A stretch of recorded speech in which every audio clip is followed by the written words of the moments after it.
I sat down on the very crest of the pass and took stock of my position. Behind me was the road climbing through a long cleft in the hills, which was the upper glen of some notable river. In front was a flat space of maybe a mile, all pitted with bog holes and rough with tussocks, and then beyond it the road fell steeply down another glen to a plain whose blue dimness melted into the distance. To left and right were round-shouldered green hills, as smooth as pancakes, but to the south, that is, the left hand, there was a glimpse of high, heathery mountains, which I remembered from the map as the big knot of hill which I had chosen for my sanctuary. I was on the central boss of a huge upland country and could see everything moving for miles. In the meadows below the road, half a mile back, a cottage smoked, but it was the only sign of human life. Otherwise, there was only the calling of plovers and the tinkling of little streams. It was now about 7 o'clock, and as I waited, I heard once again that ominous beat in the air. Then I realized that my vantage ground might be in reality a trap. There was no cover for a tomtit in those bald green places. I sat quite still and hopeless while the beat grew louder. Then I saw an aeroplane coming up from the east. It was flying high, but as I looked, it dropped several hundred feet and began to circle round the knot of hill in narrowing circles, just as a hawk wheels before it pounces. Now it was flying very low, and now the observer on board caught sight of me. I could see one of the two occupants examining me through glasses.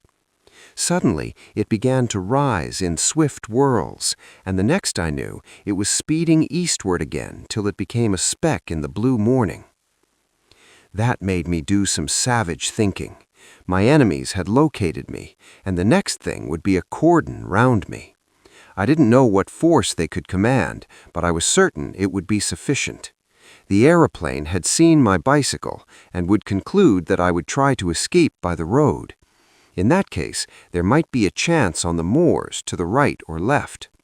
I wheeled the machine 100 yards from the highway and plunged it into a moss hole, where it sank among pondweed and water buttercups. Then I climbed to a knoll that gave me a view of the two valleys.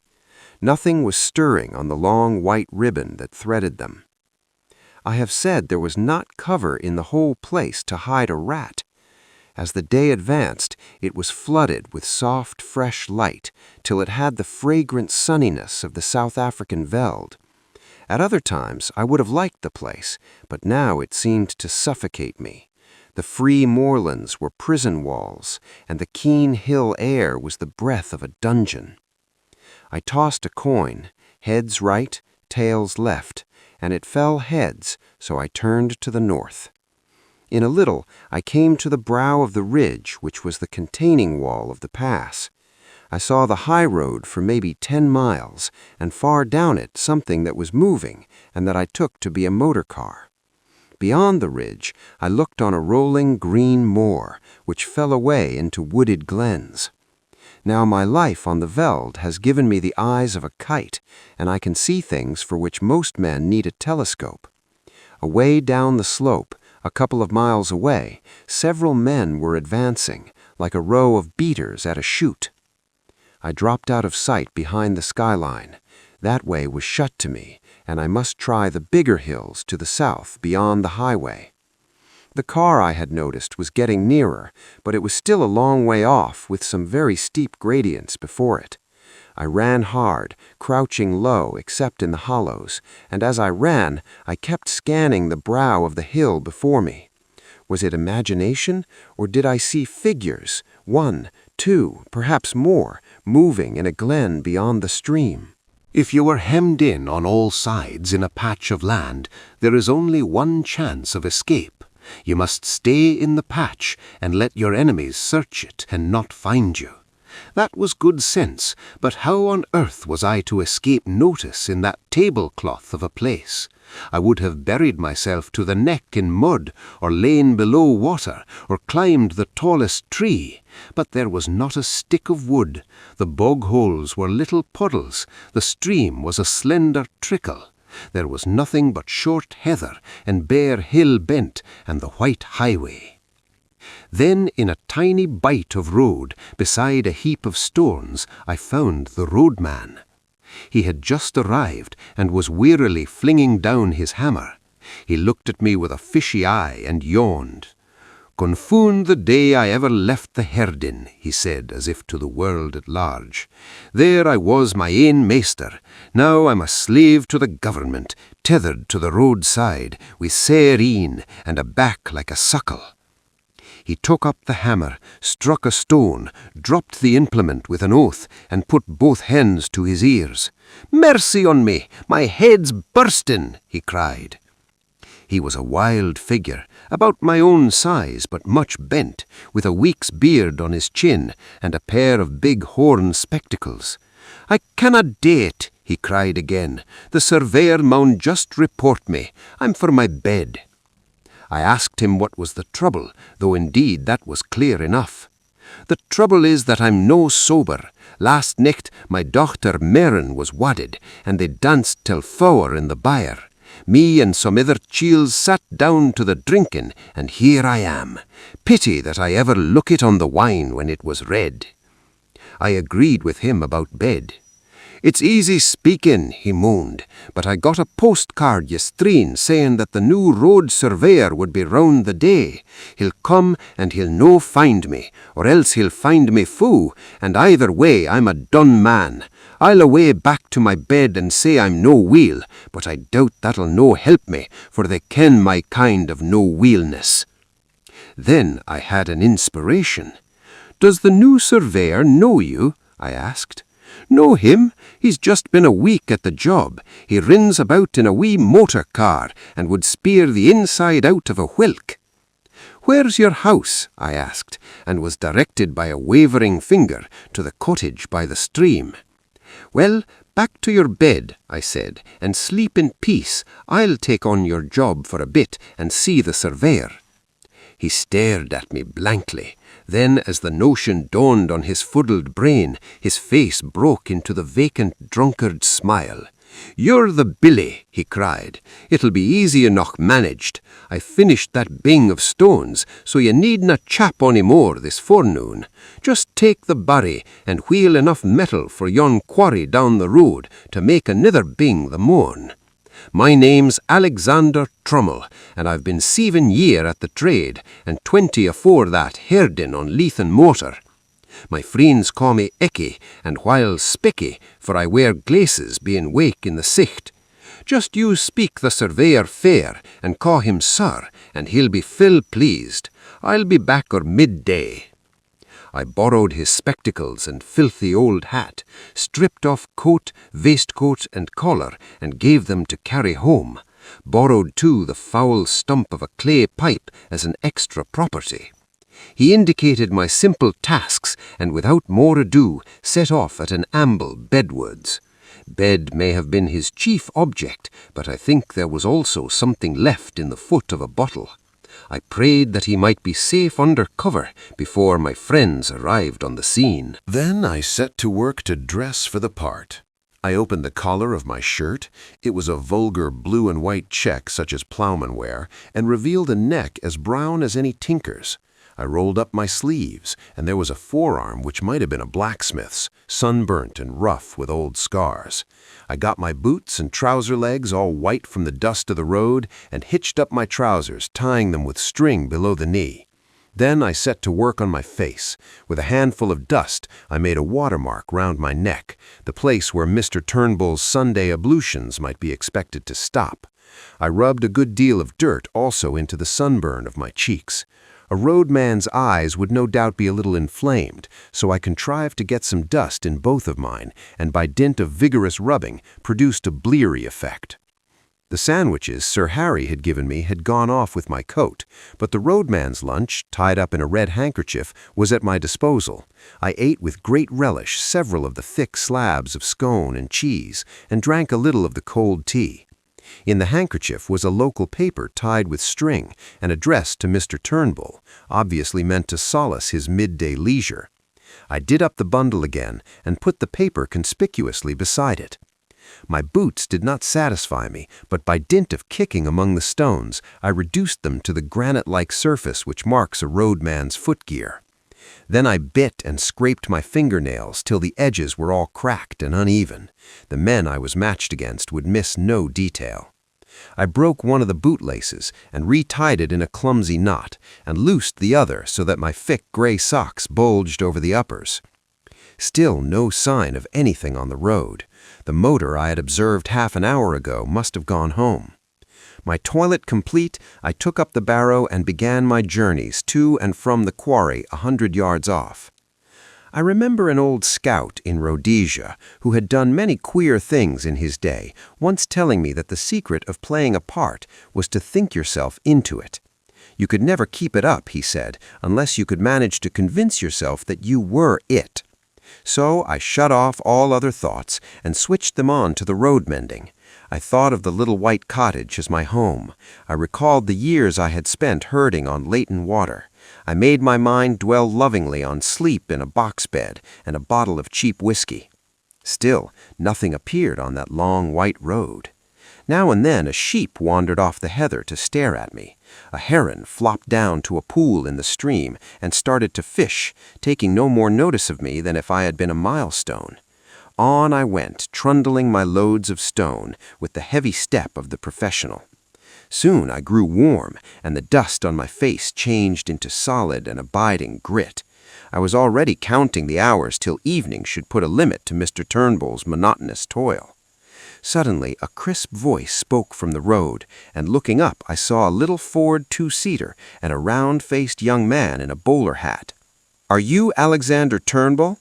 I'm the new county road surveyor. You live at Black Hope Foot and have charge of the section from Laidlaw Byres to the Riggs?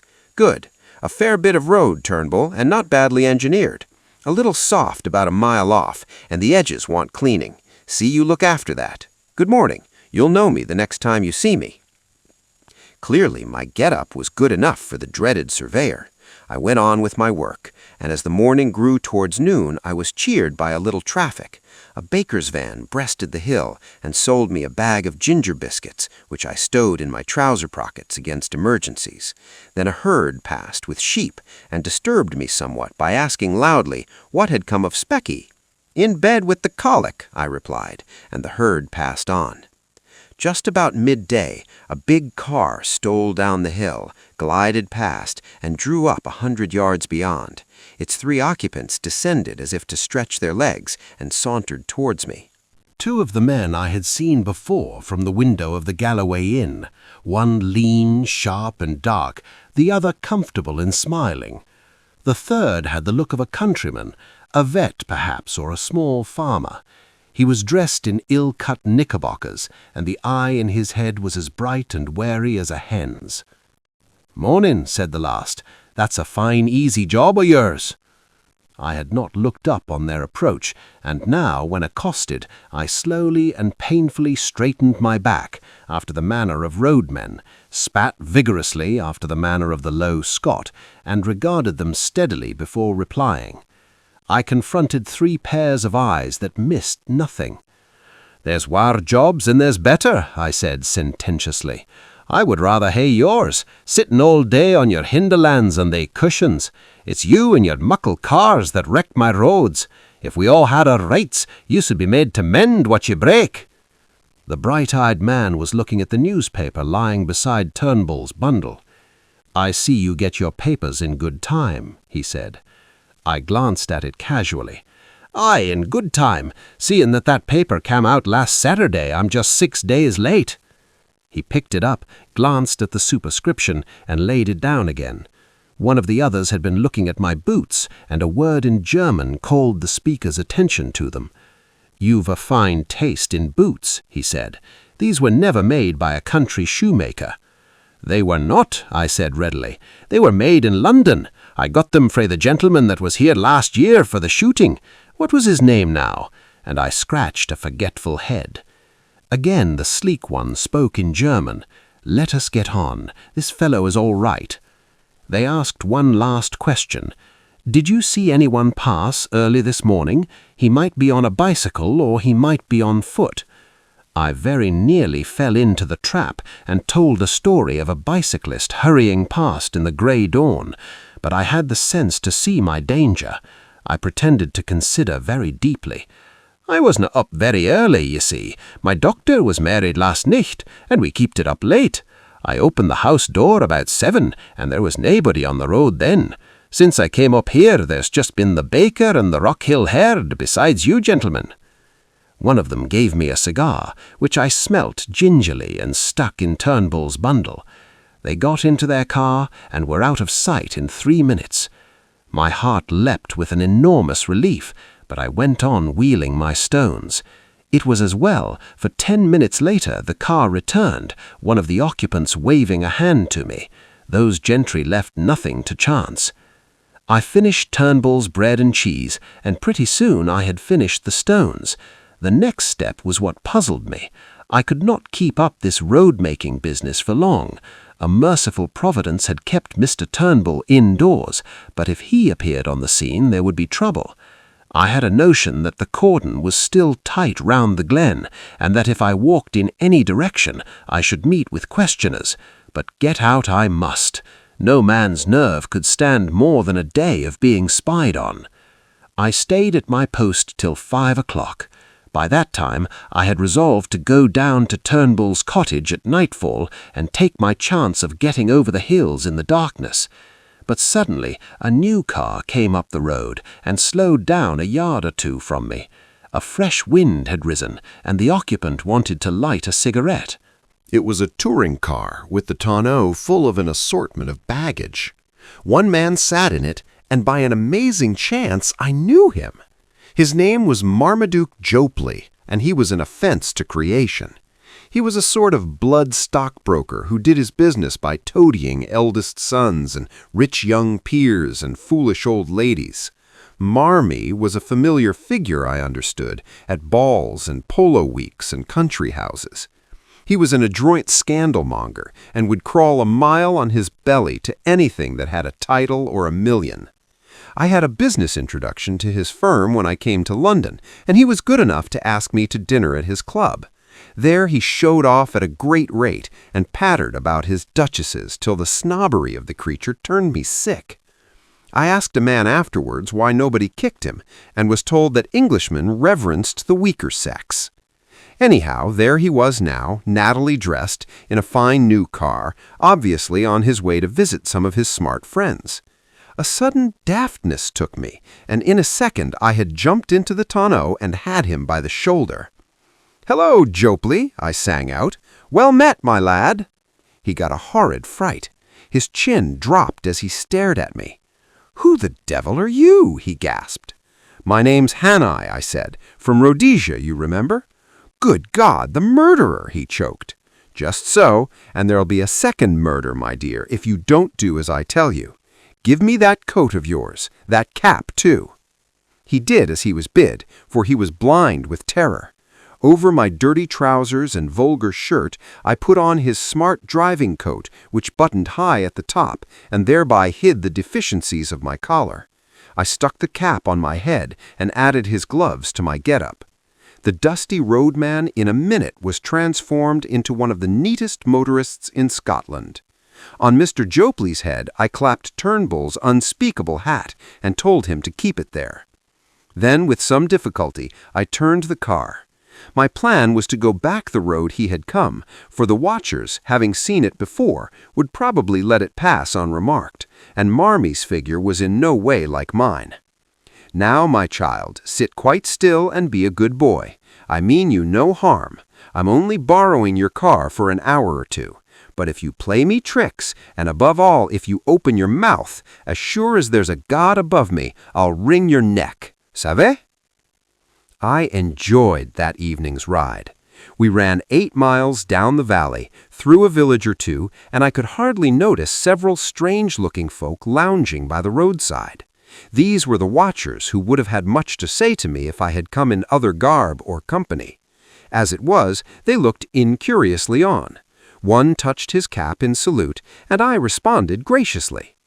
As the dark fell, I turned up a side glen which, as I remember from the map, led into an unfrequented corner of the hills. Soon the villages were left behind, then the farms, and even the wayside cottage. Presently we came to a lonely moor where the night was blackening the sunset gleam in the bog pools. Here we stopped, and I obligingly reversed the car and restored to Mr. Jopley his belongings. "1,000 thanks," I said. "There's more use in you than I thought. Now be off and find the police." As I sat on the hillside watching the tail light dwindle, I reflected on the various kinds of crime I had now sampled.